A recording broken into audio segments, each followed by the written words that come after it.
Hello friends, good afternoon. এই ভিডিওটা আমার সকালবেলায় করা, তো এটা হয়তো আপলোড করছি পরে, কেননা আমি যেহেতু অফিসে বেরিয়ে গেছি তখন আপলোড করা হয়নি। তো সকালবেলায় গাছে জল দিচ্ছি, সেটা একটু আপনার সাথে শেয়ার করছি।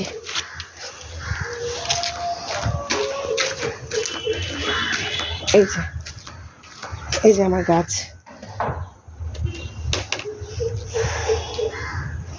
এটা আমার লেবু গাছ, টগর গাছ, জবা ফুলের গাছ, এটা আমার কারি পাতা গাছ।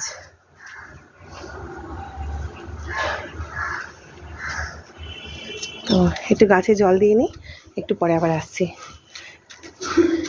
এখনও রান্না কমপ্লিট হয়নি, ভিডিওটা পরে দেবো, তখন আপনারা তো দেখবেন যে রান্না কমপ্লিট হয়ে গেছে, কিন্তু যখন ভিডিওটা করেছিলাম তখন আমার রান্না কমপ্লিট হয়নি। তো কী রান্না করলাম সেটা একটু পরে আপনার সাথে শেয়ার করছি। টাটা সবাইকে, সবাই খুব ভালো থাকবেন, একটু পরে আবার আসছি। Hello friends, good afternoon. তো চলে এসেছি আজকে লাঞ্চ থালি নিয়ে। আমি বেরোবো যেহেতু, তাই আমি আপনাদের একবার লাঞ্চটা শেয়ার করে দিই কী আজকে লাঞ্চে রান্না করলাম। যখন রান্না করছিলাম তখন পুরো রান্না কমপ্লিট হয়নি। তো আজকে লাঞ্চের মেনুতে কী আছে, এখানে আছে ভাত। অন্যদিন ডাইনিং টেবিল থেকে শেয়ার করি। এই যে এখানে আছে কাতলা মাছ আলু দিয়ে ঝোল, ধনেপাতা দিয়ে।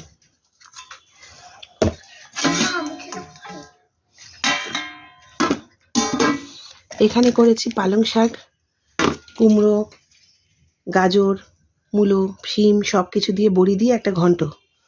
বেগুনটা দিইনি, বেগুনে আমার হাজব্যান্ডের অ্যালার্জি হয়, সেই জন্য। এখানে করেছি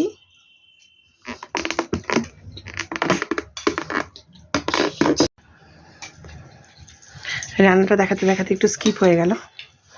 তো এখানে করেছি চিলি চিকেন রাত্রিরের জন্য। আর এবেলা আমার ছেলে শুধু তরকারি দিয়ে ভাত খায় না, ওর জন্য একটু আলু ভাজা করেছি পোস্ত ছড়িয়ে। এটা সকালে ব্রেকফাস্টেও দিয়েছি, সঙ্গে রুটি করেছিলাম, সেটা আপনাদের সাথে শেয়ার করা হয়নি। তো কেমন লাগলো আজকে lunch thali please kindly comment সেকশানে জানাবেন। ভালো লাগলে লাইক, কমেন্ট, শেয়ার, সাবস্ক্রাইব আর আমার আইডিটাকে ফলো করতে ভুলবেন না। ভালো থাকবেন সবাই, টাটা। আবার আসছি নতুন ভিডিও নিয়ে। টাটা সবাইকে।